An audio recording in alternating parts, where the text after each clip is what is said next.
The boy who always wanted more cheese. Klaas van Bommel was 12 years old. He was a Dutch boy who lived where cows were plentiful. He was over 5 feet high and weighed 100 pounds. His appetite was always good, and his mother declared his stomach had no bottom. His hair was of a color halfway between a carrot and a sweet potato. It was as thick as reeds in a swamp and was cut level from under one ear to another. Klaas was a farmer's boy. He had rye bread and fresh milk for breakfast. At dinner time, beside cheese and bread, he was given a plate heaped with boiled potatoes. He first plunged a fork into these potatoes and then dipped each round and white ball into a bowl of hot melted butter. Then potato and butter disappeared very quickly down. At every meal there was cheese, usually in thin slices, which the boy thought not thick enough. When Klaas went to bed, he usually fell asleep as soon as his shock of yellow hair touched the pillow. In summer, he slept till the birds began to sing at dawn. In winter, when the bed felt warm, he often heard the cows talking in their way before he jumped out of his bag of straw, which served for a mattress. There was always plenty to eat at the Van Bommel's house. Stacks of rye bread, a yard long and thicker than a man's arm, stood on end in the corner of the cool, stone-lined basement. The cheeses, piled up in the pantry, seemed sometimes enough to feed a small army. But Klaas always wanted more cheese. In other ways, he was a good boy, obedient at home, always ready to work on the cow farm, and diligent in school. But at the table he never had enough.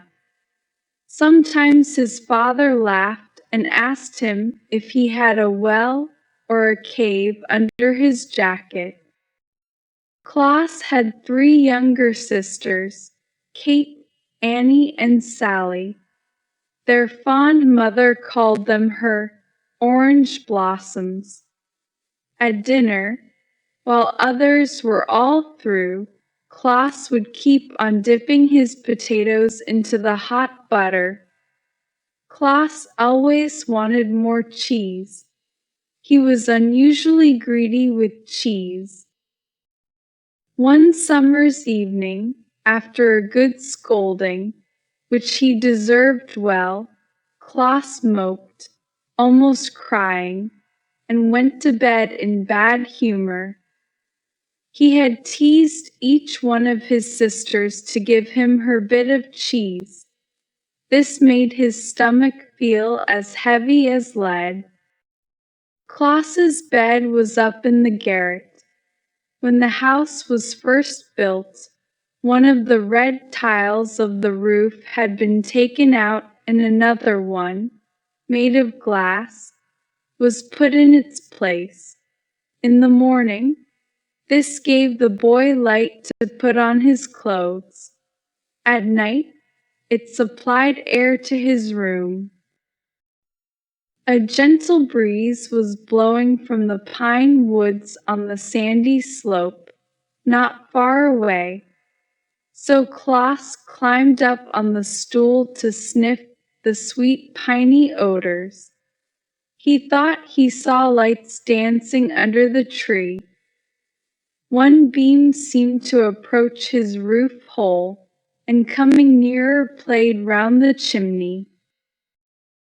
Then it passed to and fro in front of him. It seemed to whisper in his ear as it moved by, It looked very much as if 100 fireflies had united their cold light into one lamp. Then Klaus thought that the strange beams bore the shape of a lovely girl, but he only laughed at himself. Pretty soon, however, he thought the whisper became a voice. Again, he laughed so heartily that he forgot his moping and the scolding his mother had given him. In fact, his eyes twinkled with delight when the voice gave this invitation. "There's plenty of cheese. Come with us." To make sure of it, the sleepy boy now rubbed his eyes and cocked his ears. Again, the light-bearer spoke to him. Did he come for cheese? Could it be? He had heard old people tell of the ladies of the wood that whispered and warned travelers. In fact, he himself had often seen the fairies' ring in the pine woods. Now the flame lady was inviting him. Again and again the moving, cold light circled round the red tile roof, which the moon, then rising and peeping over the chimneys, seemed to turn into silver plates. As the disk rose higher in the sky, he could hardly see the moving light that had looked like a lady. But the voice, no longer a whisper as at first, was now even plainer. "There's plenty of cheese. Come with us." "I'll see what it is, anyhow," said Klaus as he drew on his thick woolen stockings and prepared to go downstairs and out, without waking a soul. At the door he stepped into his wooden shoes. Just then the cat purred and rubbed up against his shins. He jumped because he was scared. Looking down for a moment, he saw the 2 balls of yellow fire in her head and knew what they were. Then he sped to the pine woods and towards the circle.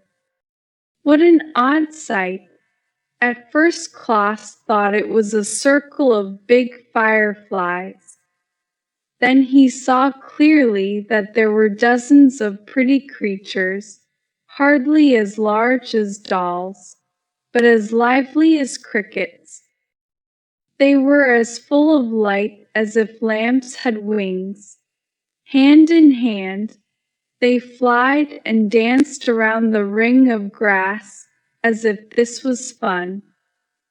Hardly had Klaus got over his first surprise than all of a sudden he felt himself surrounded by the fairies. Then a dozen of the pretty creatures murmured in chorus, "Plenty of cheese here, plenty of cheese here. Come, come." Upon this, the heels of Klaus seemed as light as a feather. In a moment, with both hands clasped in those of the fairies, he was dancing in high glee. It was as much fun as if he were at the Kermis or the traditional harvest festival, with a row of boys and girls, hand in hand, swinging along the streets during Kermis week as Dutch maids and youth do. Klaus didn't have time to look hard at the fairies because he was too full of the fun. He danced and danced all night and until the sky in the east began to turn, first gray and then rosy. Then he tumbled down, tired out, and fell asleep.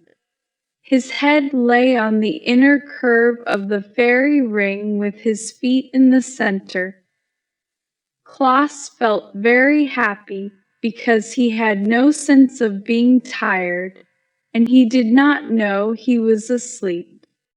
He thought his fairy partners, who had danced with him, were now waiting on him to bring him cheeses. With a golden knife, they sliced them off and fed him out of their own hands. How good it tasted! He thought now he could, and would, eat all the cheese he had longed for all his life. There was no mother to scold him, or daddy to shake his finger at him. How delightful! But by and by, he wanted to stop eating and rest a while.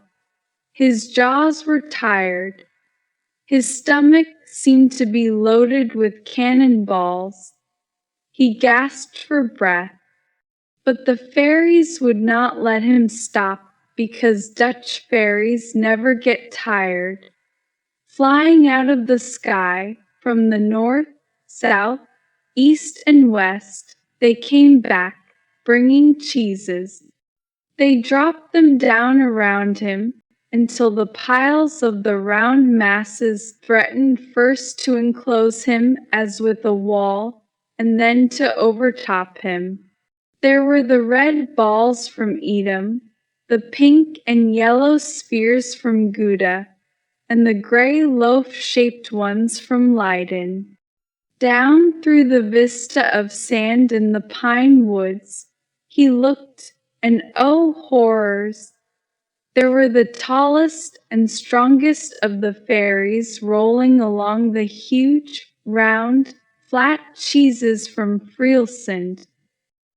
Any one of these was as big as a cartwheel, and would feed a regiment.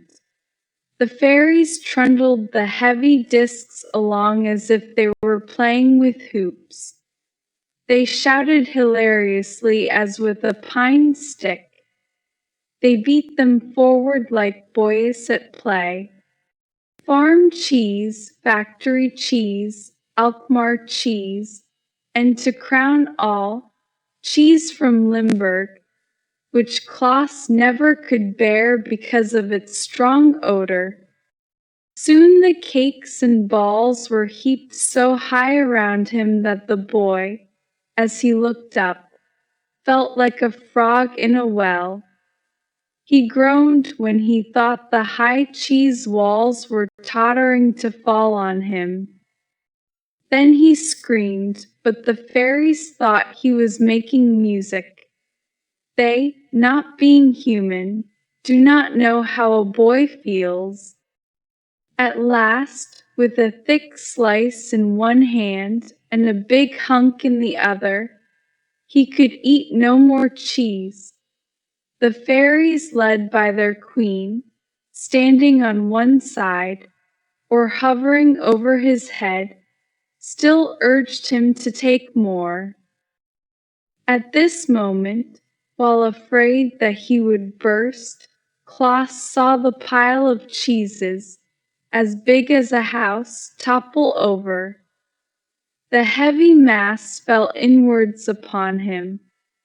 With a scream of terror, he thought himself crushed as flat as a Friesland cheese.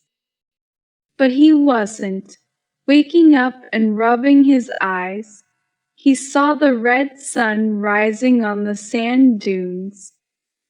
Birds were singing and the cocks were crowing all around him in chorus as if saluting him.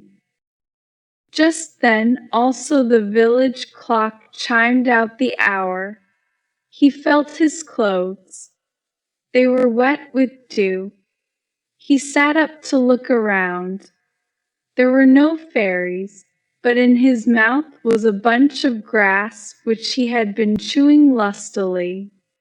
Klaas never would tell the story of his night with the fairies, nor has he yet settled the question whether they left him because the cheese house of his dream had fallen, or because daylight had come.